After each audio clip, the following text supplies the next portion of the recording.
नमस्कार। संबो digital lab पे आप सभी का स्वागत है। अपना जो प्रीवियस लेक्चर था उस प्रीवियस लेक्चर में अपन ने जो थर्मोडायनेमिकल ब्रांच के जितने भी जनरल फिनोमिनाज थे उन जनरल फिनोमिनाज और जो भी बेसिक कॉन्सेप्ट थे जो अपने यहाँ पे यूज होने वाले हैं उन बेसिक कॉन्सेप्ट्स के बारे में अपन ने क्या किया था, थोड़ा सा डिस्कशन किया था। उसके बाद में अगर अपन अपने टॉपिक की तरफ मूव ऑन कर रहे थे तो अपन ने एक टॉपिक पढ़ा था, हीट इंजन का टॉपिक पढ़ा था। आज अपना जो ये लेक्चर है, इस लेक्चर में अपन क्या करेंगे कि जो कार्नोट हीट इंजन है, जो हीट इंजन की एक एप्लीकेशन बोल सकते हैं, उस कार्नोट हीट इंजन के बारे में अपन क्या करेंगे, डिस्कशन करेंगे। तो देखिए अपना जो टॉपिक का नाम है वो टॉपिक का नाम क्या है, कार्नोट्स हीट इंजन। देखिए कार्नोट्स हीट इंजन, ठीक है। जो अपने टॉपिक है उस टॉपिक का नाम क्या है, Carnot's heat engine. Carnot heat engine के बारे में अपन क्या करेंगे, डिस्कशन करेंगे। तो देखिए जो कार्नोट हीट इंजन होता है, एक्चुअल में उस कार्नोट इंजन को एक तरीके से हाइपोथेटिकल इंजन भी बोला जा सकता है। क्या बोला जा सकता है, हाइपोथेटिकल इंजन भी बोला जा सकता है। इसको हाइपोथेटिकल इंजन क्यों बोला जाता है उसके बारे में अपन डिस्कशन क्या करेंगे, बाद में करेंगे। इतना समझ लीजिए कि जो कार्नोट इंजन है उसको हाइपोथेटिकल इंजन बोला जाता है। और हाइपोथेटिकल का मीनिंग आप लोगों को पता है क्या होता है, कोई भी इमेजनरी होना, यानी भी किसी भी इमेज का इमेजिन करना कि हाँ इस तरीके की इवेंट है या इस तरीके की जो पोजीशन है वो अपनी लाइफ में क्या हो सकती है, घटित हो सकती है, वो क्या होता है, हाइपोथेटिकल होता है। बात समझ में आ गई, यहाँ तक क्लियर है। अब देखिए जो कार्नोट हीट इंजन है, कार्नोट हीट इंजन होता है वो एक्चुअल में किस कॉन्सेप्ट पे बिहेव करता है, वो बिहेव करता है हीट इंजन के कॉन्सेप्ट पे बिहेव करता है, या हीट इंजन पे क्या करता है, डिपेंड करता है। उसी के कॉन्सेप्ट को क्या किया गया था, यूज किया गया था, लेकिन उसी के कॉन्सेप्ट को थोड़ा सा मॉडिफाइड करके क्या किया गया है, यूज किया गया है। और ये जो यूज करने वाला था, वो यूज करने वाला कौन था, कार्नोट था, यानी जो एक साइंटिस्ट था, और उस साइंटिस्ट का नाम क्या है, कार्नोट है। कार्नोट ने अपना जो हीट इंजन का जो थ्योरी दिया, कार्नोट ने अपना हीट इंजन का जो थ्योरी दिया, उस थ्योरी को अपन क्या बोलते हैं, कार्नोट हीट इंजन बोलते हैं, यानी ये टॉपिक बोलते हैं, कार्नोट हीट इंजन बोलते हैं। यहां तक ये बात आपके समझ में आ गई। अब देखिए एक्चुअल में क्या हुआ था कि जो अपना हीट इंजन था, जैसे अपन ने पीछे वाले लेक्चर में पढ़ा था कि जो हीट इंजन है, उस हीट इंजन में जो हीट इंजन है, उस हीट इंजन की जब अपन ने एफिशिएंसी निकाली थी, तो उसकी एफिशिएंसी में अपन ने देखा था कि जो कुछ पार्ट है, यानी एब्जॉर्बिंग हीट का कुछ पार्ट है, वो तो क्या हो जाता है, वर्क डन में कन्वर्ट हो जाता है, लेकिन कुछ जो पार्ट होता है हीट का, वो सराउंडिंग में रिजेक्ट हो जाता है, या कुछ पार्ट होता है वो क्या हो जाता है, रिजेक्ट हो जाता है, वो सराउंडिंग में चला जाता है। कार्नोट ने ये बोला था, कार्नोट ने इसी कॉन्सेप्ट को उठाया था, कार्नोट ने इसी कॉन्सेप्ट को उठाया था, और उसने बोला था कि मैं एक ऐसा इंजन बनाऊंगा, मैं एक ऐसा इंजन बनाऊंगा जिसकी एफिशिएंसी 100% होगी। क्या होगी, जिसकी एफिशिएंसी 100% होगी। लेकिन ऐसा कर पाना इम्पॉसिबल नहीं हुआ था। क्यों नहीं हुआ था, ये अपन एक्सपेरिमेंट करेंगे, उस एक्सपेरिमेंट से समझेंगे कि ये चीज पॉसिबल क्यों नहीं हो पाई थी, 100% पॉसिबिलिटी क्यों नहीं आ पाई थी। फिर देखिए अपन बात करते हैं यहाँ पे कि कार्नोट ने ये बोला था कि मैं एक ऐसा इंजन बनाऊंगा, जो इंजन है वो क्या हो जाएगा, क्या होएगा, 100% एफिशिएंट होगा, उसकी एफिशिएंसी वो 100% होगी। जिस तरीके से हीट इंजन में जब एनर्जी है, थर्मल एनर्जी है, वो वर्क डन में कन्वर्ट होती है, वहां तक तो बात सही है, अपने को वर्क डन ही करवाना है, लेकिन कुछ पार्ट है वो हीट का रिजेक्ट होता है, और ये जो कुछ पार्ट हीट का रिजेक्ट होता है वो मैं होने नहीं दूंगा। इसलिए उसने क्या किया कि एक एक्सपेरिमेंटल सेटअप तैयार किया। क्या किया उसने, एक एक्सपेरिमेंटल सेटअप तैयार किया, और उस एक्सपेरिमेंटल सेटअप में उसने 4 चीजें ली। देखिए कौन कौन सी चीजें ली। फर्स्ट उसने ली, फर्स्ट तो उसने लिया सोर्स, क्या लिया, सोर्स लिया।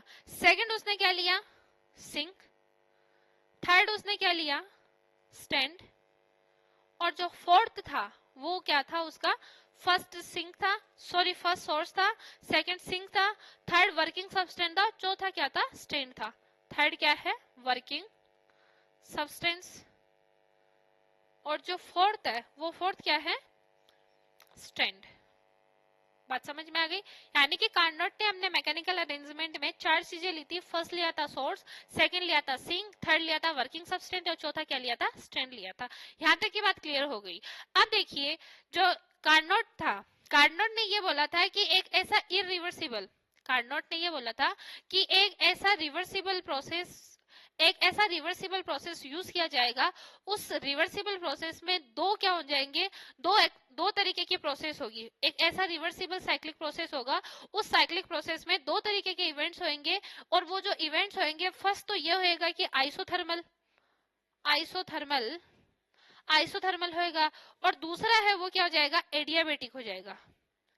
यानी कि फर्स्ट जो प्रोसेस होगी वो तो होगी आइसोथर्मल प्रोसेस, और जो सेकंड प्रोसेस होगी वो क्या हो जाएगी, एडियाबेटिक प्रोसेस होगी। यानी उसने ये बोला कि एक ऐसा साइक्लिक प्रोसेस यूज करेंगे, एक ऐसी रिवर्सिबल साइक्लिक प्रोसेस यूज करेंगे, उस रिवर्सिबल साइक्लिक प्रोसेस में दो तरीके की प्रोसेस होगी, एक प्रोसेस होगी आइसोथर्मल प्रोसेस और दूसरी प्रोसेस कौन सी होगी, एडियाबेटिक प्रोसेस होगी। आपको पता होगा कि थर्मोडायनेमिक्स है, उस थर्मोडायनेमिक्स में चार तरीके की प्रोसेस होती है, चार तरह की प्रोसेस कंप्लीट होती है। फर्स्ट होती है आइसोबारिक, सेकंड होती है फर्स्ट होती है आइसोगोरिक, सेकंड होती है आइसोबारिक, थर्ड होती है आइसोथर्मल, फोर्थ होती है एडियाबेटिक। आइसोगोरिक होता है उसमें वॉल्यूम कांस्टेंट होता है, आइसोबारिक होता है उसमें प्रेशर कांस्टेंट होता है, आइसोथर्मल होता है उसमें टेम्परेचर कांस्टेंट होता है, और जो एडियाबेटिक होता है उसमें क्या होती है, इंटरनल एनर्जी कांस्टेंट होती है। क्या कांस्टेंट होती है, इंटरनल एनर्जी मान लो, या फिर हीट होती है, वो क्या रहती है, कांस्टेंट रहती है। यहां तक की बात है। तो जो कार्नोट था, कार्नोट को ये पता था कि मैं एक तो आइसोथर्मल प्रोसेस यूज करूंगा, एक में क्या करूंगा, एडियाबेटिक प्रोसेस यूज करूंगा। और आइसोथर्मल प्रोसेस और एडियाबेटिक प्रोसेस जब मेरे एक्सपेरिमेंटल सेटअप में ये जो चार चीजें उसने यूज की, अगर इन चारों चीजों में ये इस तरीके की प्रोसेस यदि मैं करवा पाता हूं, तो इस तरीके की प्रोसेस करवाने से मेरे पास में जो एफिशिएंसी आएगी इंजन की, वो एफिशिएंसी कितनी आ जाएगी, 100% आ जाएगी। तो लोगों ने उसको बोला कि ठीक है भाई, कर ले अपना एक्सपेरिमेंट। तो उसने क्या किया, अपना एक्सपेरिमेंट करना शुरू किया। तो देखिए उसने अपने एक्सपेरिमेंट किया, तो उस एक्सपेरिमेंट की उसने कुछ सर्टेन कंडीशंस रखी थी। उसने ये जो चार चीजें यूज की, इन चारों चीजों की कुछ सर्टेन कंडीशंस यूज की। फर्स्ट जो सोर्स था, जो सोर्स है उसकी जो बाउंड्रीज है, यानी सोर्स है या फिर सिस्टम, यानी ऑब्जर्वेशन को करने के लिए, ऑब्जर्वेशन को कंप्लीट कराने के लिए जिस ऑब्जेक्ट का अपन चुनाव करते हैं, जिस ऑब्जेक्ट को अपन चूज करते हैं, उसको अपन क्या बोल रहे थे, सोर्स बोल रहे थे। और जो सोर्स उसने यूज किया, उस सोर्स की जो वॉल्स थी, वो वॉल्स कैसी थी, कंडक्टिंग थी। कैसी थी, कंडक्टिंग थी। सिमिलरली जो उसने सिंक यूज किया, उस सिंक की भी कैसी थी, कंडक्टिंग थी। थर्ड उसने यूज किया वर्किंग सब्सटेंस, ठीक है। जो इसने स्टैंड यूज किया, जो उसने क्या किया, स्टैंड यूज किया, उस स्टैंड की जो वॉल्स थी, वो वॉल्स कैसी थी, नॉन कंडक्टिंग, या फिर अपन ये बोल सकते हैं आइसोलेटेड, नॉन कंडक्टिंग या इंसुलेटिंग। क्या बोल सकते हैं अपन उसको, इंसुलेटिंग बोल सकते हैं। फोर्थ जो थी, इसने एक चीज और यूज की, फोर्थ वो था कि सिलेंडर, जिसमें क्या था, वर्किंग सब्सटेंस भरा हुआ था। क्या यूज किया उसने, सिलेंडर यूज किया, और सिलेंडर में क्या था, वर्किंग सब्सटेंस भरा हुआ था। ठीक है, वर्किंग सब्सटेंस भरा हुआ था। सिलेंडर था, सिलेंडर का वर्किंग सब्सटेंस भरा हुआ था। सिलेंडर की जो वॉल्स थी, जो सिलेंडर की ये वाली जो वॉल्स थी, ये जो वॉल्स थी वो तो कैसी थी, नॉन कंडक्टिंग। कैसी थी, नॉन कंडक्टिंग। और जो बॉटम था सिलेंडर का, जो सिलेंडर का जो बॉटम था, वो बॉटम कैसा था, कंडक्टिंग था। बॉटम कैसा था, कंडक्टिंग था। बात समझ में आ रही है। और इस सिलेंडर पे उसने क्या किया, एक पिस्टन यूज किया। इस सिलेंडर पे क्या किया उसने, एक पिस्टन यूज किया। ठीक है, ये लो जी, एक पिस्टन यूज किया, इस सिलेंडर पे एक पिस्टन यूज कर दिया। बात समझ में आ गई। अब देखिए, ये जो सिलेंडर है, उस सिलेंडर के पिस्टन पे क्या रखे हुए हैं, कुछ वेट रखा हुआ है। कुछ भी वेट मान लो, चाहे 5 kg वेट मान लो, 10 kg वेट मान लो, वेट अब वो रखा हुआ है। अब देखिए, अपने पास में एक तो सिलेंडर हो गया, चार चीजें थी ना, वर्किंग सब्सटेंस, वर्किंग सब्सटेंस किसमें भरा हुआ था, किसमें फिलअप किया हुआ था, सिलेंडर में फिलअप किया हुआ था। फिर जो सेकंड आता है वो क्या था, अपने पास में सोर्स था। ठीक है, सोर्स था और उसका टेम्परेचर कितना था, T1 था। फिर जो अपने पास में आता है वो आता है सिंक, सिंक के बाद में अपने पास में आता है स्टैंड। ठीक है, जो सिंक था उसका टेम्परेचर T2 था, और जो स्टैंड था वो कैसा था, इंसुलेटिंग था। स्टैंड इंसुलेटिंग, सिंक कैसा है, कंडक्टिंग, और जो सोर्स है वो भी कैसा है, कंडक्टिंग। बात समझ में आ रही है। कार्नोट ने क्या किया था, अब देखिए यहाँ से अपन प्रोसेस शुरू करेंगे, किस तरीके की प्रोसेस है, किस तरीके से इसमें कौन सी चीज कांस्टेंट रह रही है, कौन सी चीज कांस्टेंट नहीं हो रही है, क्या एक्सपेंड हो रहा है, क्या एक्सपेंड नहीं हो रहा है, इन सभी चीजों के बारे में अपन क्या करेंगे, डिस्कशन करेंगे। देखिए, कार्नोट था, कार्नोट ने क्या किया, ये जो सिलेंडर था, जो वर्किंग सब्सटेंस जिसमें भरा हुआ था, इस सिलेंडर को उठा के कहाँ रख दिया, इस सोर्स पे रख दिया। बात समझना, ये जो कार्नोट था, कार्नोट ने क्या किया, ये जो सिलेंडर था, इस सिलेंडर को उठा के कहाँ रख दिया, सोर्स पे रख दिया। देखिए किस तरीके की प्रोसेस होती है, जैसे ये सोर्स हो गया और ये क्या हो गया, सिलेंडर हो गया। बात समझना यहाँ से, ठीक है, ये सिलेंडर और सोर्स की वॉल्स है वो क्या कर रही है, एक दूसरे को ओवरलैप कर रही है, यानी एक दूसरे पे रखी हुई है। बात समझ में आ रही है। ये जो सिलेंडर है, इस सिलेंडर पे क्या रखा हुआ है, वेट रखा हुआ है, और ये पिस्टन लगा हुआ है यहाँ पे। ठीक है, इस जो सोर्स है इसका टेम्परेचर कितना है, T1 केल्विन है। जो सोर्स है उस सोर्स का टेम्परेचर कितना है, T1 केल्विन है। यदि स्टैंड को इस T1 टेम्परेचर, यदि सोर्स को इस ये जो सिलेंडर है, इस सिलेंडर को इस सोर्स का T1 केल्विन टेम्परेचर मिलेगा, यदि T1 केल्विन टेम्परेचर पे रखेगा तो इसमें क्या होगी, हीट होगी। इसमें क्या आएगी, अपने पास में हीट आएगी। क्यों, टेम्परेचर है तो टेम्परेचर की वजह से ऑब्वियस सी बात है हीट का फ्लो होएगा। अब देखिए अपन क्या कर रहे हैं, यहाँ पे जो वेट पुट ऑन किया हुआ है, यहाँ पे जो वेट पुट ऑन किया हुआ है, कार्नोट ने धीरे धीरे उन वेट्स है, उस वेट्स को क्या कर दिया, उठाना शुरू कर दिया। कंडक्टिंग वॉल्स है, कंडक्टिंग वॉल्स होने की वजह से क्या हो जाएगा, हीट का एक्सचेंज हो जाएगा। आपने को पता है यदि इंसुलेटिंग होती है वॉल्स तब तो हीट का एक्सचेंज नहीं होता है, ये मैंने पीछे वाले लेक्चर में आपको समझाया था। लेकिन यदि कंडक्टिंग वॉल्स होती है तो कंडक्टिंग वॉल्स की वजह से हीट का क्या हो जाता है, एक्सचेंज हो जाता है। ऊपर से क्या हो रहा है, हीट का एक्सचेंज तो इन वॉल्स की वजह से हो ही रहा है, लेकिन यहाँ पे जो वेट पुट ऑन किया हुआ था उस वेट को भी क्या हो रहा है, धीरे धीरे क्या कर रहे हैं, चेंज कर रहे हैं। यदि इस वेट को धीरे धीरे चेंज कर रहे हैं, दैट मीन्स क्या होगा, ये जो अपने पास में सिलेंडर है, इस सिलेंडर में जो अपने पास में वर्किंग सब्सटेंस है, उस वर्किंग सब्सटेंस का वॉल्यूम इंक्रीज हो जाएगा। क्या इंक्रीज हो जाएगा, टेम्परेचर मिलने की वजह से वॉल्यूम इंक्रीज हो जाएगा, और वॉल्यूम इंक्रीज होएगा तो ऑब्वियस सी बात है प्रेशर है वो कितना हो जाएगा, डिक्रीज हो जाएगा। वॉल्यूम तो क्या हो जाएगा, यहाँ से इंक्रीज हो जाएगा, और जो टेम्परेचर सॉरी वॉल्यूम इंक्रीज हो जाएगा, और जो प्रेशर है वो क्या हो जाएगा, डिक्रीज हो जाएगा। और जो अपने पास में जो टेम्परेचर है वो टेम्परेचर कितना हो जाएगा, T1 केल्विन हो जाएगा। और एक ऐसा पोजीशन आएगा, एक ऐसा पोजीशन या ऐसा पॉइंट क्रिएट होगा जहां पे ये जो टेम्परेचर है वो टेम्परेचर क्या हो जाएगा, कांस्टेंट हो जाएगा। क्यों कांस्टेंट हो जाएगा, क्योंकि सिलेंडर के पास में कोई टेम्परेचर नहीं है, सिलेंडर का जो वर्किंग सब्सटेंस है उसके पास में कोई टेम्परेचर नहीं है। उसके पास में यदि टेम्परेचर आया तो सोर्स के टेम्परेचर से आया है, या फिर इसके बाद वर्किंग सब्सटेंस के पास में जो हीट आई है वो हीट कहां से आई है, इस ये जो सोर्स है इस सोर्स के टेम्परेचर से आई है। देन एक ऐसा पॉइंट क्रिएट होगा इन दोनों के बीच में कि इक्विलिब्रियम की स्टेट आ जाएगी। इक्विलिब्रियम की स्टेट आने का मतलब ये होगा कि जो टेम्परेचर है वो टेम्परेचर क्या हो जाएगा, कांस्टेंट हो जाएगा। ये लो जी टेम्परेचर है वो क्या हो गया, कांस्टेंट हो गया। यदि बात करते हैं अपन टेम्परेचर कांस्टेंट की, बात करते हैं अपन टेम्परेचर T1 है, यहाँ पे टेम्परेचर T1 यदि कांस्टेंट है और टेम्परेचर कांस्टेंट है, वो कौन सी प्रोसेस में होता है, आइसोथर्मल में होता है। पहली बात तो ये है कि जो टेम्परेचर कांस्टेंट होता है वो कांस्टेंट कौन सी प्रोसेस में होता है, आइसोथर्मल प्रोसेस में होता है। बात करते हैं अपन वॉल्यूम एक्सपेंशन की, बात कैसी आ रही है यहाँ पे, वॉल्यूम एक्सपेंशन की आ रही है। तो जो प्रोसेस अपने पास में आएगी या जनरेट होगी वो प्रोसेस कौन सी जनरेट हो जाएगी, आइसोथर्मल एक्सपेंशन की आ जाएगी। कौन सी आ जाएगी, आइसोथर्मल एक्सपेंशन की आ जाएगी। यानी जो फर्स्ट प्रोसेस होगी, यदि साइक्लिक प्रोसेस की फर्स्ट स्टेप की अगर अपन बात करते हैं तो फर्स्ट स्टेप कैसी होगी, आइसोथर्मल एक्सपेंशन की होगी। किसकी होगी, आइसोथर्मल एक्सपेंशन की होगी। यदि अपन इनका पीवी डायग्राम साथ में बनाते हुए जाएंगे तो देखिए पीवी डायग्राम किस तरीके से बनेगा। मैं यहाँ पे इसका पीवी डायग्राम ड्रॉ आउट कर रही हूँ, ये पी हो जाएगा और ये क्या हो जाएगा, वी हो जाएगा। इसका क्या कर रही हूँ मैं, पीवी डायग्राम बना रही हूँ। तो पीवी डायग्राम में क्या होएगा कि ये जो है यहाँ पे फर्स्ट यहाँ पे कंडीशन आ रही है, फर्स्ट स्टेप जो आ रही है उस फर्स्ट स्टेप में टेम्परेचर कांस्टेंट है और ये क्या कर रही है, ए से लेके बी पॉइंट तक जा रही है। कहां से लेके कहां तक जा रही है, ए से लेके बी पॉइंट तक जा रही है। इस ए से लेके बी तक के ये देख ली, ये इसका प्रेशर हो जाएगा पीए, वॉल्यूम हो जाएगा वीए, टेम्परेचर कितना हो जाएगा T1। ए से लेके बी तक जा रही है, देन प्रेशर क्या हो जाएगा, डिक्रीज हो रहा है, देन मतलब पीबी वीबी, और ये कितना हो जाएगा यहाँ से T1। टेम्परेचर तो कांस्टेंट ही रहेगा इस स्टेट में, और ये जो स्टेट अपने पास में आएगी ये स्टेट कौन सी आ जाएगी, आइसोथर्मल एक्सपेंशन की स्टेट आ जाएगी, जिसको मैंने आई से रिप्रेजेंट कर दिया। बात समझ में आ गई। बात करते हैं सेकंड प्रोसेस की कि सेकंड प्रोसेस किस तरीके का आया था।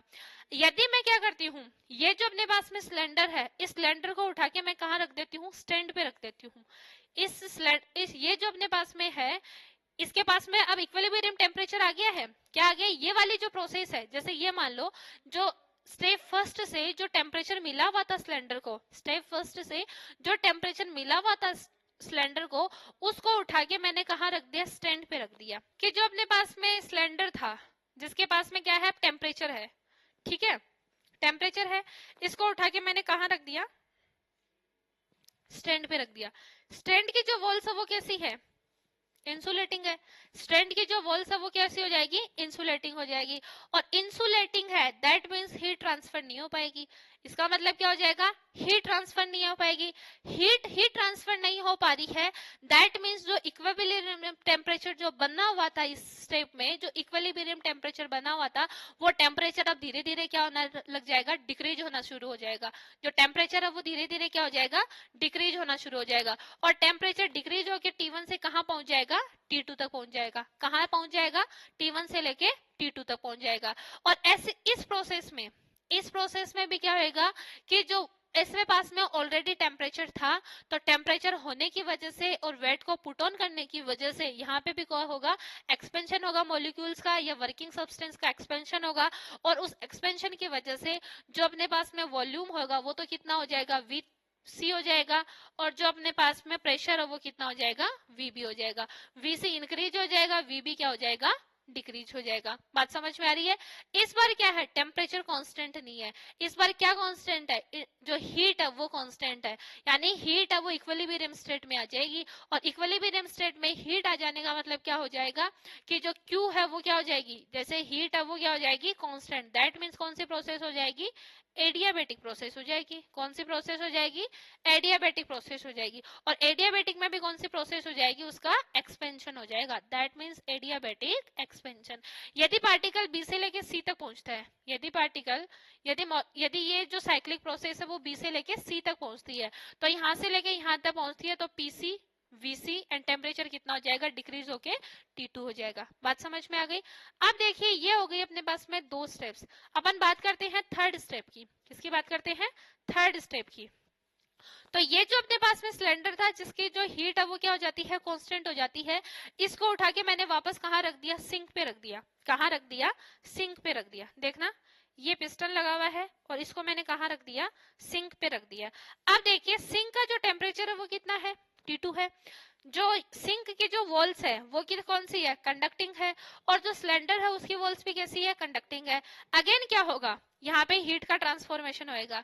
क्या होएगा, हीट का ट्रांसफॉर्मेशन होएगा। और इस बार जो हीट का ट्रांसफॉर्मेशन होएगा वो हीट का ट्रांसफॉर्मेशन किसकी फॉर्म में होएगा, जो एनर्जी के फॉर्म में होएगा। यहाँ से हीट का ट्रांसफॉर्मेशन होएगा। बात समझ में आ रही है। एक चीज समझना, यहाँ से हीट का ट्रांसफॉर्मेशन हो रहा है। और इस प्रोसेस में अपन क्या कर रहे हैं, पहली जो 2 प्रोसेस थी उन दोनों प्रोसेस में अपन वेट है उसको क्या कर रहे थे, उठा रहे थे, यानी पुट ऑन कर रहे थे। इस बार अपन ने जो वेट उठाया था उसको धीरे धीरे क्या कर दिया, अपन ने क्या कर दिया, रखना शुरू कर दिया। वापस वेट है उसको धीरे धीरे अपन ने क्या कर दिया, रखना शुरू कर दिया। यदि यहाँ पे अपन ने वेट रखना शुरू कर दिया दैट मीन्स इसका प्रेशर है, इस बार वॉल्यूम एक्सपेंड नहीं कर पाएगा। वॉल्यूम क्या नहीं हो पाएगा, एक्सपेंड नहीं हो पाएगा। प्रेशर है वो क्या हो जाएगा, ऊपर से क्या पड़ रहा है, इस पे प्रेशर पड़ रहा है। दैट मीन्स प्रेशर इंक्रीज हो जाएगा। इस बार क्या हो रहा है, प्रेशर इंक्रीज हो रहा है, देन वॉल्यूम क्या हो जाएगा, डिक्रीज हो जाएगा। यहां से हीट का क्या हो जाएगा, एक्सचेंज हो जाएगा। क्या होएगा, हीट का एक्सचेंज होएगा। और जो हीट का एक्सचेंज है वो कहां चला जाएगा, किसकी वजह से हो रहा है, सिंक की वजह से हो रहा है। और सिंक की वजह से होने का मतलब क्या हो जाएगी, हीट रिजेक्ट हो जाएगी। यानी हीट का ट्रांसफॉर्मेशन है, हीट ट्रांसफर हो रही है। हीट का ट्रांसफॉर्मेशन इंटरनल एनर्जी के फॉर्म में होएगा। और इंटरनल एनर्जी, प्रेशर मतलब ज्यादा पड़ रहा है, इसका मतलब जो वर्किंग सब्सटेंस है उसको मतलब ज्यादा क्या मिल रहा है, उसको ज्यादा एनर्जी की जरूरत पड़ रही है। ज्यादा एनर्जी की जरूरत पड़ रही है दैट मीन्स वहां से क्या हो जाएगी, हीट है वो रिजेक्ट होना शुरू हो जाएगी। दैट मीन्स क्या हो जाएगा, यहां से लेके यहां तक पहुंचेगा तो Q2 हीट है वो क्या हो जाएगी, रिजेक्ट हो जाएगी। यहां से तो क्या हो जाएगा, Q1 हीट है वो एब्जॉर्ब हो जाएगी। यहां से तो Q1 हीट है वो एब्जॉर्ब होएगी। Q1 हीट है वो क्या होगी, एब्जॉर्ब होगी। लेकिन यहाँ से जो Q2 हीट है, pressure due to increase of pressure, due to increase of internal energy, due to loss of internal energy. यदि प्रेशर इंक्रीज हो रहा है दैट मीन इंटरनल एनर्जी में क्या हो रहा है, लॉस हो रहा है। और इंटरनल एनर्जी में लॉस होने का मतलब हो गया जो हीट है वो क्या हो रही है, रिजेक्ट हो रही है। और यहीं पे जो कार्नोट था वो क्या हो जाता है, फेल हो जाता है। क्योंकि कार्नोट ने ये बोला था कि मैं एक ऐसा एक्सपेरिमेंटल सेटअप तैयार करूंगा जिस एक्सपेरिमेंटल सेटअप में क्या होगा कि जो मेरे पास में जितनी हीट मिल रही है, जितनी हीट सोर्स से मिलती है, सारी की सारी हीट है वो किस में ट्रांसफर हो जाएगी, वर्क डन में कन्वर्ट हो जाएगी या मैकेनिकल एनर्जी में कन्वर्ट हो जाएगी। लेकिन ऐसा नहीं हो पाया। जब अपन ने थर्ड प्रोसेस देखी इसकी, तो इस थर्ड प्रोसेस में ऐसा नहीं हो पाया। यहाँ से प्रेशर इंक्रीज होने की वजह से इंटरनल एनर्जी में लॉस हुआ, और इंटरनल एनर्जी में लॉस होने की वजह से जो हीट है वो क्या होना शुरू हो गई, रिजेक्ट होना शुरू हो गई। तो यहाँ से अपन ये बोल सकते हैं कि इस जो प्रोसेस है, इस प्रोसेस में हीट रिजेक्ट होएगी, लेकिन हीट है वो किसी इक्विलिब्रियम टेम्परेचर तक ही क्या होएगी, रिजेक्ट होएगी, उससे ज्यादा रिजेक्ट नहीं हो पाएगी। दैट मीन्स यहाँ पे अगेन क्या हो जाएगा, अगेन यहाँ पे क्या हो जाएगा, टेम्परेचर कांस्टेंट हो जाएगा, P हो जाएगा इंक्रीज और V हो जाएगा डिक्रीज। दैट मीन्स ये क्या हो जाएगा, P तो क्या हो रहा है, V तो क्या हो रहा है, डिक्रीज हो रहा है। दैट मीन्स कितना हो जाएगा, PC VC, और टेम्परेचर T2 है वो क्या रह जाएगा, कांस्टेंट रह जाएगा। फिर अपन बात करते हैं वापस फोर्थ प्रोसेस की। किसकी बात करते हैं अपन, फोर्थ प्रोसेस की बात करते हैं। तो देखिए फोर्थ प्रोसेस में क्या था कि ये जो अपने पास में सिस्टम था, जो थर्ड स्टेप में अपने पास में जो सिलेंडर था, उस सिलेंडर को उठा के कहाँ रख दिया, वापस स्टैंड पे रख दिया। कहाँ रख दिया, स्टैंड पे रख दिया। स्टैंड पे रखने की वजह से जो स्टैंड है उसकी वॉल्स भी क्या इंसुलेटिंग है, और जो सिलेंडर है उसकी वॉल्स क्या है, कंडक्टिंग है। दैट मीन्स यहाँ पे हीट का ट्रांसफॉर्मेशन नहीं होगा, लेकिन ऊपर से वेट रखने की वजह से प्रेशर वो क्या हो जाएगा, होता जाएगा, इंक्रीज होता जाएगा। प्रेशर वो क्या होता जाएगा, इंक्रीज होता जाएगा। और प्रेशर यदि इंक्रीज होता जाएगा, देन प्रेशर यहाँ से क्या होता जाएगा, इंक्रीज होता जाएगा। और प्रेशर इंक्रीज होके कितना बन जाएगा, पीडी, जो वॉल्यूम है वो कितना बन जाएगा, वीडी। और ये जो प्रोसेस है वो यहाँ से लेके यहाँ तक हो जाएगी। दैट मीन्स ये कितना हो जाएगा, डी हो जाएगा। बात समझ में आ रही है। यानी जो फोर्थ प्रोसेस है, उस फोर्थ प्रोसेस में टेम्परेचर तो है वो तो क्या हो जाएगा, इक्विलिब्रियम पे सेट हो जाएगा। दैट मीन्स कांस्टेंट हो जाएगा। और जो प्रेशर है वो क्या हो जाएगा, इंक्रीज हो जाएगा। वॉल्यूम है वो क्या हो जाएगा, डिक्रीज हो जाएगा। इस तरीके की साइक्लिक प्रोसेस है, वो साइक्लिक प्रोसेस कार्नोट ने क्या की थी, इमेज की थी। और उसने इमेजिनेशन के दौरान ये बोला था कि मेरा जो इंजन होगा वो इंजन इतना एफिशिएंट होगा कि उसकी जो एफिशिएंसी है वो कितनी होगी, 100% होगी। लेकिन जब उसने एक्सपेरिमेंटल सेटअप तैयार किया था, उस एक्सपेरिमेंटल सेटअप में जब उसने थर्ड प्रोसेस की, तो इस थर्ड प्रोसेस में आते ही उसने क्या देखा कि मेरी भी जो हीट है, यानी मैंने जो इंजन इमेज किया था, उस इंजन की हीट भी क्या हो रही है, यहाँ से रिजेक्ट हो रही है। देन यहाँ से अपन ये बोल सकते हैं कि हीट यानी एफिशिएंसी है वो 100% नहीं आ पाएगी। एफिशिएंसी है वो कितनी नहीं आ पाएगी, 100% नहीं आ पाएगी। ये तो हो गया उसका एक्सपेरिमेंटल सेटअप कि उसने एक्सपेरिमेंट को किस किस तरीके से ड्रॉ आउट किया था, किस तरीके से सोचा था, किस तरीके से उसने इमेजिनेशन किया था। और उसकी इसी इमेजिनेशन की वजह से अपन इस इंजन को क्या बोलते हैं, हाइपोथेटिकल इंजन बोलते हैं।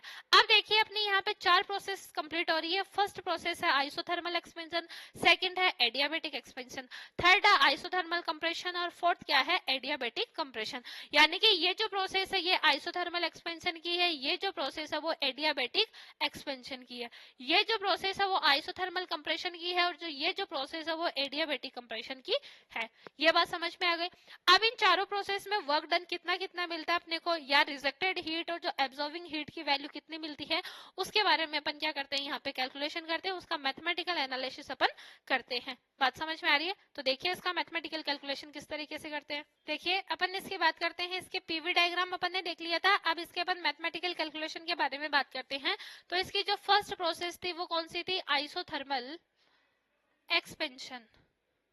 Isothermal expansion, isothermal expansion. अपने को पता है कि जो वर्क डन होता है, अपने को क्या पता है, जो वर्क डन होता है वो वर्क डन किसके इक्वल होता है, W is equal to PdV के इक्वल होता है। जो वर्क डन होता है वो किसके इक्वल होता है, PdV के इक्वल होता है। और यहाँ पे जो प्रेशर है वो VA से लेके कहाँ तक वेरी कर रहा है, VB तक वेरी कर रहा है। ये बात आपके समझ में आ गई। यानी जो वर्क डन का फॉर्मूला होता है, वो वर्क डन का फॉर्मूला कितना होता है, PdV, और जो वॉल्यूम जहां से लेके जिस पॉइंट तक वेरी कर रहा है उसके क्या कर देते हैं अपन, लिमिट्स यूज कर देते हैं। यहाँ पे जो आइसोथर्मल एक्सपेंशन हो रहा है, उस आइसोथर्मल एक्सपेंशन का जो वॉल्यूम है वो VA से लेके VB तक क्या कर रहा है, वेरी कर रहा है। बात समझ में आ गई। तो देखिए अपन क्या करते हैं, यहाँ से इस P की वैल्यू फाइंड आउट करते हैं। इस इंटीग्रेशन को सॉल्व करने के लिए अपने को किसकी नीड पड़ेगी, P की नीड पड़ेगी। तो देखना from equation of state, from equation of state क्या थी, PV is equal to nRT। Equation of state कितनी आती है आइडियल गैस के लिए, for ideal gas PV is equal to NRT. बात समझ में आ गई। N is equal to 1 then PV is equal to कितना बन जाएगा, आरटी बन जाएगा। अपने को किसकी वैल्यू डिफाइन करनी है, पी की, then P is equal to कितना हो जाएगा, आरटी अपॉन वी हो जाएगा। ये इक्वेशन नंबर फर्स्ट हो गई, ये इक्वेशन नंबर सेकंड हो गई। मैं क्या करूंगी, इक्वेशन नंबर सेकंड को इक्वेशन नंबर फर्स्ट में यूज करती हूँ। तो देखना W1 इज इक्वल टू कितना बन जाएगा, VA से VB RT upon V dV। That means इसका इंटीग्रेशन करेंगे तो ये वैल्यू कितनी आ जाएगी, RT ln V, VA से लेके VB। That means W1 is equal to कितना हो जाएगा, RT log E VB upon VA। Limit put करेंगे तो यही आएगा, RT1 यानी टेम्परेचर है वो कांस्टेंट है यहाँ पे फर्स्ट प्रोसेस में, तो T1 हो जाएगा, यानी RT1 log E VB upon VA। और इस प्रोसेस में हीट क्या हुई थी, एब्जॉर्ब हुई थी। दैट मीन्स ये किसके इक्वल हो जाएगा, यहाँ से Q1 के इक्वल हो जाएगा। बात समझ में आ गई। इसको मैंने बोल दिया इक्वेशन नंबर 3। समझिए, अपने पास में आइसोथर्मल एक्सपेंशन में जितना वर्क डन होता है उस वर्क डन को अपन ने क्या कर दिया, यहाँ पे कैलकुलेट कर दिया है, और वो वर्क डन कितना हो जाएगा, RT1 log E VB upon V हो जाएगा। बात समझ में आई। अब देखिए अपन बात करते हैं सेकंड प्रोसेस की। सेकंड प्रोसेस अपने पास में क्या आई थी, एडियाबेटिक एक्सपेंशन। क्या आई थी, एडियाबेटिक एक्सपेंशन। ओके, वही यूज करेंगे अपन। W2 वर्क डन क्या होता है, PdV के इक्वल होता है, दैट मीन्स PdV। इस बार जो अपने पास में जो वॉल्यूम है वो कहां से लेके कहां तक वेरी करेगा, VB से लेके VC तक वेरी करेगा। कहां से लेके कहां तक वेरी करेगा, अपना जो PV डायग्राम है उस PV डायग्राम में चेक करते जाइए, जो वॉल्यूम है इस बार वो VB से लेके VC तक क्या करेगा, वेरी करेगा। बात समझ में आ रही है। अपने को वैल्यू किसकी फाइंड आउट करनी है, P की फाइंड आउट करनी है। तो देखना, in adiabatic process, in adiabatic process equation of state कितनी होती है, PV gamma is equal to क्या होता है, कांस्टेंट होता है। क्या होता है, PV gamma is equal to constant होता है। यदि मैं बात करती हूँ यहाँ पे V की, तो V gamma is equal to कितना हो जाएगा, बात करते हैं अपन P की, तो P इज इक्वल टू किसके इक्वल है, K के इक्वल कर देते हैं अपन इसको। कांस्टेंट है वो किसके इक्वल हो जाएगा, K के इक्वल हो जाएगा। तो ये टर्म कितनी हो जाएगी, K V की पावर माइनस का गामा, यानी V की पावर गामा है वो नीचे डिनोमिनेटर में आएगा, ऊपर चला जाएगा तो कितना बन जाएगा, V की पावर माइनस का गामा, यानी P इज इक्वल टू कितना हो जाएगा, K V की पावर माइनस का गामा। यदि मैं W2 की वैल्यू फाइंड आउट करती हूँ तो W2 की वैल्यू कितनी हो जाएगी, VB से VC, और ये P की वैल्यू कितनी हो जाएगी, K V की पावर माइनस का गामा dV। इसका अपन क्या करते हैं, इंटीग्रेशन करते हैं।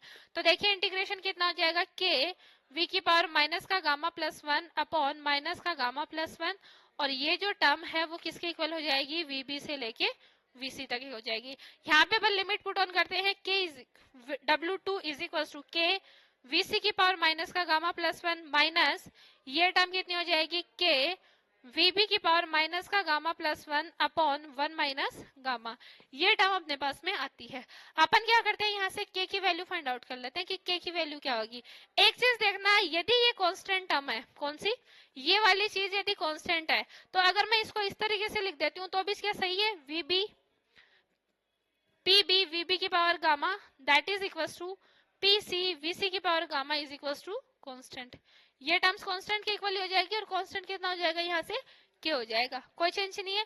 यानी मैं K की वैल्यू यहाँ पे कितनी लिख सकती हूँ, PC VC लिख सकती हूँ, PC VC gamma minus PC VC की पावर गामा, PC VC की पावर गामा। तो देखिए यहाँ से जो W2 बनेगा वो W2 कितना हो जाएगा, PC VC की पावर माइनस का gamma plus 1 minus PB VB and VB की पावर माइनस का गामा प्लस 1 अपॉन ये वाली टर्म कितनी हो जाएगी, 1 माइनस का गामा। बात समझ में आ गई। इसको देखिए अपन थोड़ा सा ओपन करते हैं, सॉर्ट करते हैं। तो ये तो VC है और ये कितनी है, VC की पावर माइनस का गामा प्लस 1। यहाँ से देखना ये टर्म यहाँ से गामा की टर्म है, ठीक है। तो देखिए VC की पावर गामा और VC की पावर माइनस का गामा क्या हो जाएगा, कैंसिल हो जाएगा। तो W2 इज इक्वल टू कितना बनेगा, PC VC माइनस का PB VB अपॉन 1 माइनस का गामा। बात समझ में आ गई। ये जो टर्म है इस टर्म को मैं क्या कर देती हूँ, टेम्परेचर की फॉर्म में चेंज कर देती हूँ। देखिए टेम्परेचर की फॉर्म में ये कैसे चेंज होगा, since PV is equal to कितना होता है, RT होता है, PV इज इक्वल टू कितना होता है, RT होता है। जब अपने पास में PB VB की प्रोसेस है यानी PB VB, देन जो टेम्परेचर है वो कितना है, RT1 है, और जो PC VC की जो प्रोसेस है उसमें टेम्परेचर कितना है, RT2 है। Then W2 is equal to कितना हो जाएगा, RT2 minus RT1 upon 1 minus का गामा। यदि मैं यहाँ से R कॉमन लूं तो ये टर्म कितनी हो जाएगी, T2 माइनस का T1 अपॉन 1 माइनस का गामा। ये अपने पास में क्या आता है, W2 आता है, जिसको इक्वेशन नंबर अपन कितना बोलेंगे, 4 बोलेंगे। यानी अपन ने दो प्रोसेस कर ली, उन दोनों प्रोसेस का जो वर्क डन आया है उस वर्क डन को अपन ने क्या कर लिया है, चेकआउट कर लिया है। अब देखिए अपने पास में दो प्रोसेस और बच गई। दोनों प्रोसेस कौन सी है, एक तो आइसोथर्मल कंप्रेशन की है और एक कौन सी है, एडियाबेटिक कंप्रेशन की है। तो अपन उनका क्या करते हैं, वर्क डाउन कैलकुलेट करते हैं। तब तक के लिए आप ये चीजें नोट डाउन करो।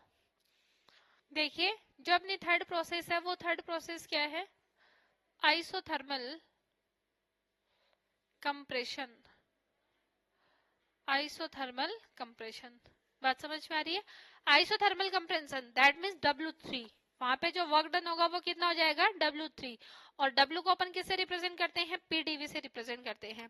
इसमें जो अपने पास में जो वॉल्यूम है वो कहां से लेके कहां तक वेरी करेगा, VC से लेके VD तक वेरी करेगा। कहां से लेके कहां तक वेरी करेगा, VC से लेके VD तक वेरी करेगा। अब से इक्वेशन ऑफ स्टेट की बात करते हैं अपन। इक्वेशन ऑफ स्टेट यानी PV इज इक्वल टू कितना है, RT, और इस बार जो टेम्परेचर है वो कितना बन जाएगा, RT2 बन जाएगा। टेम्परेचर है वो कितना बन जाएगा, RT2 बन जाएगा W3 के लिए, यानी आइसोथर्मल एक्सपेंशन के लिए। अगर मैं यहाँ से P की वैल्यू डिफाइन करती हूँ तो कितना बन जाएगा, RT2 upon V। Then W3 की वैल्यू कितनी हो जाएगी, यहाँ से देखना, VC से VD, ये टर्म कितनी हो जाएगी, RT2 upon V and DV। इसका अपन क्या करते हैं, इंटीग्रेशन करते हैं। इसका क्या करते हैं अपन, इंटीग्रेशन करते हैं। तो देखिए इंटीग्रेशन कितना हो जाएगा, RT2 log E, ये टर्म कितनी हो जाएगी, VC से लेके VD। इसको अपन थोड़ा सा ओपन करते हैं तो ये टर्म कितनी हो जाएगी, RT2 log E VD upon कितना हो जाएगा, VC हो जाएगा। ये कितना हो जाएगा यहाँ से, W3। और अपन ने देखा था कि जो आइसोथर्मल कंप्रेशन होता है उस आइसोथर्मल कंप्रेशन में क्या होती है, जो हीट है वो क्या होती है, रिजेक्ट होती है। हीट क्या होती है, रिजेक्ट होती है। हीट रिजेक्ट होने के पीछे रीजन क्या था, due to increase of pressure, then internal energy will be lost. ठीक है, देन ये टर्म कितनी हो जाएगी, यहाँ से इक्वेशन नंबर 5 आ गया था अपने पास में। इसको मैं इक्वेशन Q2 बोल सकती हूँ, यानी रिजेक्टेड हीट भी बोल सकती हूँ मैं यहाँ से। और ये इक्वेशन किसके इक्वल हो जाएगी, 6 के इक्वल हो जाएगी। अब अगर बात करते हैं अपन एडियाबेटिक कंप्रेशन के वर्क डन की, किसकी बात करते हैं, एडियाबेटिक कंप्रेशन के वर्क डन की बात करते हैं। तो देखिए एडियाबेटिक कंप्रेशन में वर्क डन किस तरीके से कैलकुलेट किया जाएगा। देखिए फोर्थ प्रोसेस आती है अपनी, फोर्थ प्रोसेस क्या है, एडियाबेटिक कंप्रेशन। एडियाबेटिक कंप्रेशन, बात समझ में आ गई। देखिए एडियाबेटिक कंप्रेशन किस तरीके से फाइंड आउट करेंगे अपन, W4 दैट इज इक्वल टू कितना हो जाएगा, VD से लेके VA। बात समझ में आ जाएगी। ये टर्म कितनी हो जाएगी, PdV हो जाएगी। Equation of state in adiabatic process. Equation of state की अपन यहाँ से क्या करते हैं, बात करते हैं। तो देखिए PV gamma is equal to कितना होता है, K, दैट मीन्स कितना होता है, कांस्टेंट। तो यहाँ से अगर मैं बात करूं PD VD की पावर गामा, PA VA की power gamma is equal to कितना हो जाएगा, K हो जाएगा। इस प्रोसेस को अपन क्या करेंगे, यहाँ से यूज करेंगे। देखना अगर अपन बात करते हैं P की यहाँ से, तो P इज इक्वल टू कितना बन जाएगा, K V की पावर माइनस का गामा बन जाएगा। ठीक है, ये जो P इज इक्वल टू के V की पावर माइनस का गामा आया है, इसको अपन क्या करते हैं, इस W4 में यूज कर देते हैं। कहाँ यूज कर देते हैं, W4 में यूज कर देते हैं। तो देखिए W4 इज इक्वल टू कितना हो जाएगा, VD से VA, और ये टर्म कितनी हो जाएगी, K V की पावर माइनस का गामा, और ये टर्म हो जाएगी DV। दैट मीन्स ये टर्म कितनी हो जाएगी, K VA कितना हो जाएगा, V, ऐसे नहीं करते अपन, इसको पहले से सॉल्व कर लेते हैं। माइनस का गामा प्लस 1 अपॉन 1 माइनस का गामा, और ये टर्म कितनी हो जाएगी, VD, और ये कितनी हो जाएगी यहाँ से VA। बात समझ में आ रही है। लिमिट अपन क्या कर देते हैं, यहाँ पे पुट कर देते हैं।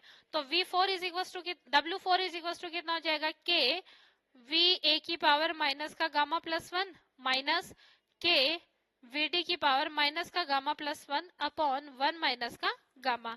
अपन क्या करते हैं, इस k की वैल्यू पुट ऑन करते हैं, तो W4 इज इक्वल टू कितना हो जाएगा, Va की पावर गामा, और ये हो जाएगा Va की पावर माइनस का गामा प्लस 1 माइनस ये टर्म हो जाएगी Pd Vd की पावर गामा एंड Vd की पावर माइनस का गामा प्लस 1 अपॉन कितना हो जाएगा 1 माइनस का गामा।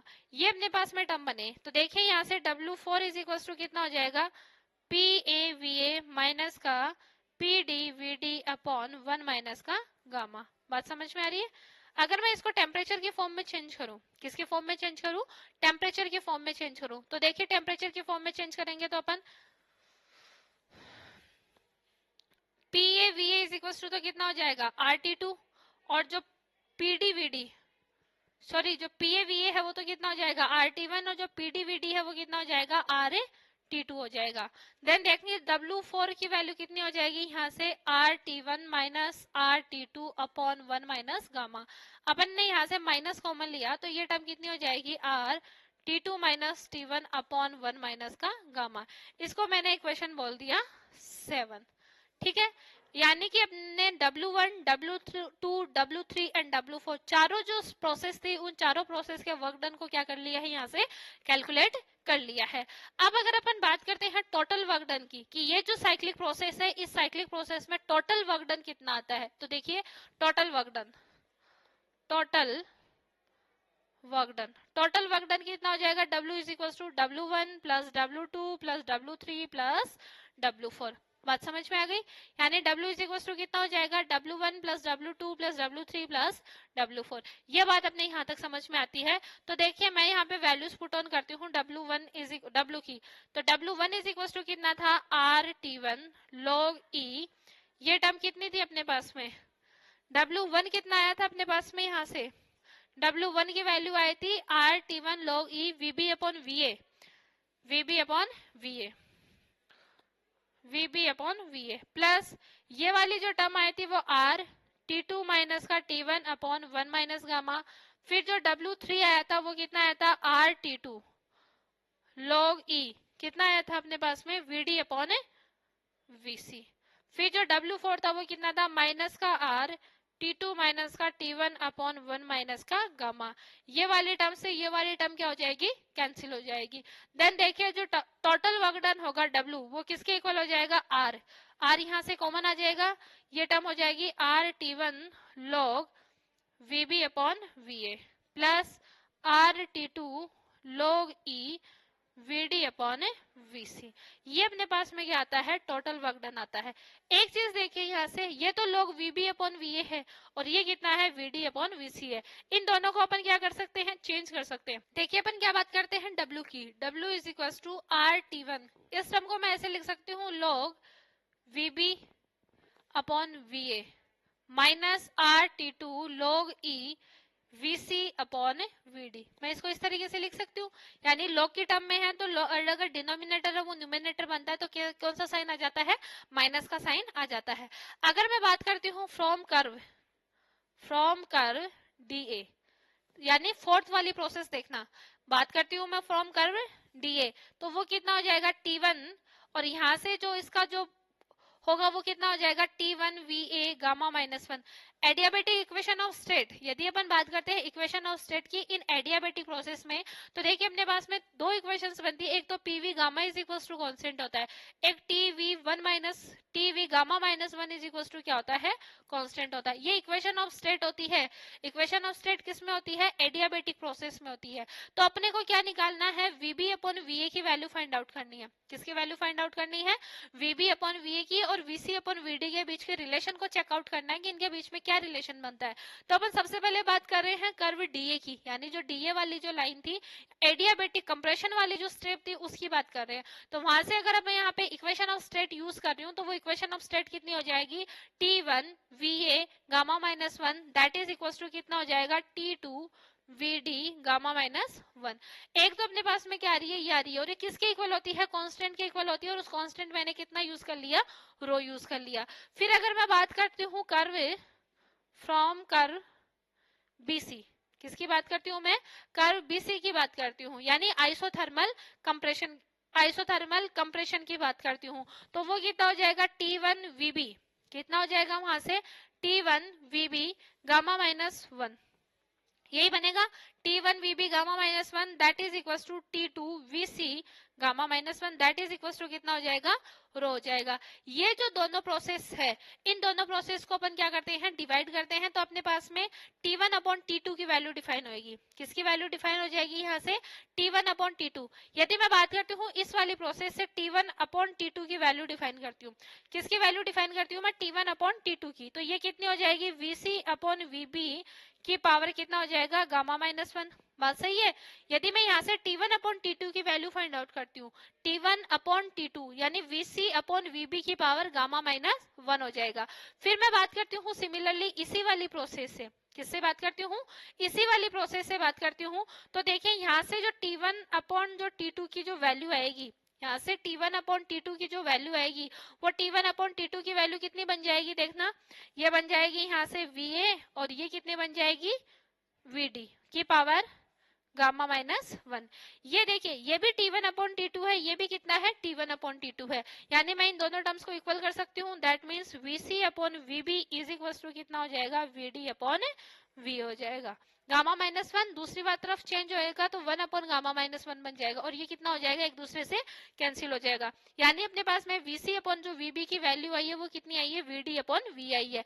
अगर मैं VA अपॉन VB की वैल्यू निकालती हूँ, ये तो अपने पास में किसकी आई है VC अपॉन VB की, यदि मैं VA अपॉन VB की वैल्यू निकालती हूँ तो वो कितनी हो जाएगी यहाँ से VA upon VB is equal to हो जाएगा VD अपॉन VC।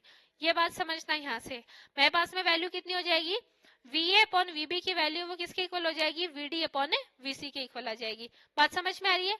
ये वाली टर्म देखना अपनी, ये वाली जो टर्म है, मैं यहाँ पे जो VA अपॉन VB की जो टर्म है, ये वाली जो टर्म है इसमें जो VA अपॉन VB की टर्म है वो VD अपॉन VC के इक्वल हो रही है। यहाँ पे मैं क्या कर देती हूँ इसको यूज कर देती हूँ, कहाँ यूज कर देती हूँ यहाँ पे यूज कर देती हूँ। तो ये जो टर्म अपने पास में बनेगी वो टर्म कितनी बन जाएगी, यदि मैं यहाँ से VC अपॉन VD की वैल्यू फाइंड आउट करूँ, देखो इसमें अपने को किसकी रिक्वायरमेंट पड़ेगी VC अपॉन VD की, तो VC upon VD is equal to कितना हो जाएगा VB अपॉन V हो जाएगा, कितना हो जाएगा VB अपॉन V हो जाएगा। बात समझ में आ रही है। तो ये वाली वैल्यू है मैं इसको यहाँ पे यूज कर रही हूँ, तो जो टोटल वर्क डन W है वो कितना हो जाएगा RT1 log ये टर्म हो जाएगी VB upon VA minus RT2 log E, यहाँ पे बेस E रखना, अगर 10 में चेंज करोगे तो 2.303 को और मल्टीप्लाई करना पड़ेगा, ठीक है। तो ये टर्म हो जाएगी RT2 log E VB upon VA। बात समझ में आ गई। अब देखिए यहाँ से W इज इक्वल टू कितना हो जाएगा R log E VB upon VA को मैंने ले लिया कॉमन, तो यहाँ से कितना बन जाएगा T1 माइनस का T2। ये अपने पास में टोटल क्या आता है वर्क डन आता है। ये टोटल वर्क डन किस में आता है इन कार्नोट इंजन में आता है। यानी कई बार आपसे एग्जाम में इस तरीके के न्यूमेरिकल्स भी करवाए जा सकते हैं, जैसे जो छोटे मोटे कंपटीशन एग्जाम्स होते हैं फिजिक्स के रिगार्डिंग, तो उनमें जो कार्नोट इंजन का जो टोटल वर्क डन होता है उसका फॉर्मूला पूछ लिया जाता है, या फिर जो रिजेक्टेड हीट होती है उसकी वैल्यू पूछ ली जाती है, या फिर जो एब्जॉर्बिंग हीट होती है उसकी वैल्यू पूछ ली जाती है। तो देखिए मैंने आपको तीनों चीजें करवा दी है, Q1 की वैल्यू भी फाइंड आउट करवा दी थी, Q2 की वैल्यू भी फाइंड आउट करवा दी थी, और मैंने आपको वर्क डन भी क्या करवा दिया यहाँ से फाइंड आउट करवा दिया है। बात समझ में आ गई। अब यदि मैं बात करती हूँ, ये तो अपने पास में क्या हो गया कार्नोट साइकिल का वर्क डन हो गया। अब अगर अपन एफिशिएंसी की बात करते हैं, किसकी बात करते हैं एफिशिएंसी की बात करते हैं, तो देखिए एफिशिएंसी किस तरीके से कैलकुलेट होगी, वही एफिशिएंसी तो क्या हो जाएगा eta is equal to work done upon heat received या heat absorbing from the heat engine. तो देखिए अपन एफिशिएंसी कैलकुलेट करते हैं। देखिए एफिशिएंसी एफिशिएंसी कितनी हो जाएगी eta is equal to W upon Q1। Eta is equal to W की वैल्यू कितनी हो जाएगी यहाँ से R log E VB upon VA, और ये टर्म कितनी हो जाएगी यहाँ से T1 माइनस का T2 अपॉन ये टर्म कितनी होती है R log E VB upon VA into T1। जो Q1 की वैल्यू है वो कितनी है, ये है R log E VB upon VA into T1। ये वाली टर्म्स क्या हो जाएगी कैंसिल हो जाएगी। नीटा इज इक्वल टू कितना बन जाएगा T1 माइनस का T2 upon T1, that is eta is equal to 1 minus का T2 अपॉन कितना हो जाएगा T1 हो जाएगा। बात समझ में आ गई। यदि अपन इसको टेम्परेचर की फॉर्म में चेंज करते हैं नीटा को, तो नीटा इज इक्वल टू कितना हो जाएगा 1 माइनस का T2 अपॉन T1 हो जाएगा। यहाँ से एक चीज अपने को पता चलती है कि जो एफिशिएंसी होती है कार्नोट इंजन की वो सिर्फ टेम्परेचर पे डिपेंड करती है। किस पे डिपेंड करती है? सिर्फ टेम्परेचर पे डिपेंड करती है, वो वर्किंग सब्सटेंस पे डिपेंड नहीं करती है। आप इंजन में वर्किंग सब्सटेंस क्या यूज कर रहे हो, आप पेट्रोल यूज कर रहे हो, आप डीजल यूज कर रहे हो, आप कोयला यूज कर रहे हो, किसी भी चीज पे कोई फर्क नहीं पड़ेगा, वर्किंग सब्सटेंस पे बिल्कुल भी एफिशिएंसी डिपेंड ही नहीं करेगी। दैट मींस जो एफिशिएंसी है वो किस पे डिपेंड करेगी? सिर्फ फाइनल टेम्परेचर और इनिशियल टेम्परेचर पर डिपेंड करेगी। बात समझ में आ रही है यहाँ से। और eta is equal to 1 minus T2 upon T1, ये रेशियो अपने को क्या बताता है कि जो एफिशिएंसी है वो क्या हो जाएगी? डिक्रीज हो जाएगी। 100% एफिशिएंट का इंजन बनाना क्या है? इम्पॉसिबल है। क्योंकि अगर कोई भी सिस्टम अगर अपन सेटअप तैयार कर रहे हैं तो उसमें कोई ना कोई हीट रिजेक्ट हुए बगैर है ही नहीं। अगर इस तरीके से होता तो अपना पूरा का पूरा फ्यूल है वो सिर्फ गाड़ी चलाने में ही चला जाता, साइलेंसर गर्म होने में नहीं जाता। ठीक है, ये बात ध्यान रखना। देन जो नीटा की वैल्यू है वो कितनी हो जाएगी? 1 माइनस का T2 अपॉन T1। यदि मैं इस T2 अपॉन T1 को, ये जो एफिशिएंसी है वो तो टेम्परेचर की फॉर्म में आ रही है, इस एफिशिएंसी को यदि मैं एडियाबेटिक रेशियो रो की टर्म में अगर डिवाइड करूं या डिफाइन करूं तो देखिए किस तरीके से डिफाइन होगी। अपने को पता है, देखना यहाँ से जो T1 अपॉन T2 की वैल्यू है, ये देखना कहां से, ये वाली वैल्यू यहां से देखना, जो T1 अपॉन T2 की वैल्यू है वो किसके इक्वल हो जाएगी? रो के इक्वल हो जाएगी। जो T1 अपॉन T2 की वैल्यू है, देखना यहाँ से एक चीज देखना, मैं इस चीज को ऐसे लिख सकती हूँ T1, देखिए ये वाली जो टर्म है अपनी T1 अपॉन T2 किसके इक्वल है? T1 upon T2 is equal to किसके इक्वल है? VD अपॉन VA की पावर गामा माइनस 1 के इक्वल है। यदि और ये किसके इक्वल हो जाएगा? यहाँ से रो के इक्वल हो जाएगा। किसके इक्वल हो जाएगा? रो के इक्वल हो जाएगा। यदि मैं बात करती हूँ इसकी T2 अपॉन T1 की, तो T2 upon T1 is equal to कितना हो जाएगा? VA अपॉन VD की पावर गामा माइनस 1, और ये किसके इक्वल हो जाएगा? 1 अपॉन रो के इक्वल हो जाएगा। ये T1 अपॉन T2 है, देन ये कितना है? रो है। यदि मैं T2 अपॉन T1 कर देती हूँ तो ये कितना हो जाएगा? 1 अपॉन रो हो जाएगा। यदि मैं बात करती हूँ T2 अपॉन T1 की, तो ये वाली टर्म कितनी हो जाएगी? यहाँ से 1 अपॉन रो की पावर 1 अपॉन गामा माइनस 1। इस वाली रो को मैंने क्या कर दिया? उधर शिफ्ट कर दिया। इस वाले रो माइनस 1 है उसको मैंने किधर शिफ्ट कर दिया? उधर शिफ्ट कर दिया। तो ये टर्म अपनी कितनी हो जाएगी? 1 अपॉन रो की पावर गामा माइनस 1 हो जाएगी। बात समझ में आ रही है? यानी ये टर्म हो जाएगी 1 अपॉन रो की power gamma minus 1। 1 upon gamma नहीं आएगा, गामा माइनस 1 ही आ जाएगा। बात समझ में आ रही है? ये टर्म कितनी हो जाएगी? Gamma minus 1। अब देखिए अपन क्या करते हैं, इस एफिशिएंसी में यूज करते हैं, यानी नीटा इज इक्वल टू कितना? 1 माइनस T2 अपॉन T1। कितना अपने पास में? 1 माइनस T2 अपॉन T1। ये 1 अपॉन गामा माइनस 1 होएगा। T1 अपॉन T2 तो गामा माइनस 1 होएगा, और T2 अपॉन T1 है वो भी गामा 1 अपॉन रो, और ये टर्म कितनी हो जाएगी? Gamma minus 1। ये चेंज नहीं होएगा, ये गामा माइनस 1 ही रहेगा। तो देखिए यहाँ से नीटा इज इक्वल टू कितना हो जाएगा? 1 माइनस 1 अपॉन रो की पावर गामा माइनस 1। ये जो अपने पास में है 1 अपॉन रो गामा माइनस 1, यहाँ पे जो रो है वो किसको डिफाइन करता है? Adiabatic expansion, sorry adiabatic ratio को डिफाइन करता है। और इसकी वैल्यू कितनी होती है? Rho is equal to CP upon CV, या CV अपॉन CP होता है, CP अपॉन CV होता है। ठीक है, जो रो की जो वैल्यू होती है वो कितनी होती है? CP अपॉन CV होती है। यहाँ पे जो CP है वो किसको डिफाइन करता है? Heat capacity on constant pressure और heat capacity on constant volume. इन दोनों का जो रेशियो होता है वो किसको डिफाइन करता है? एडियाबेटिक रेशियो को डिफाइन करता है। यानी अपन ये बोल सकते हैं कि जो एफिशिएंसी होती है वो वर्किंग सब्सटेंस पर डिपेंड नहीं करके किस पर डिपेंड करती है? एडियाबेटिक रेशियो पर डिपेंड करता है। दैट मीन्स जो वर्किंग सब्सटेंस होता है उस वर्किंग सब्सटेंस की हीट कैपेसिटी कितनी होती है, उस हीट कैपेसिटी पे क्या करता है? ये डिपेंड करता है। ये आपके कार्नोट्स इंजन था। कार्नोट इंजन से रिलेटेड अपना जो मैथमेटिकल एनालिसिस था और उसका जो वर्किंग सब्सटेंस या उसका जो एक्सपेरिमेंटल सेटअप था वो किस तरीके से बना था, किस तरीके से उसमें हीट रिजेक्ट हुई थी, किस तरीके से वो हीट उसमें एब्जॉर्ब हुई थी, अपन ने इन सारी चीजों के बारे में क्या किया है? डिस्कशन किया है। और इस लेक्चर में अपना ये जो कार्नोट इंजन का जो टॉपिक है वो कार्नोट इंजन का टॉपिक क्या हो जाता है?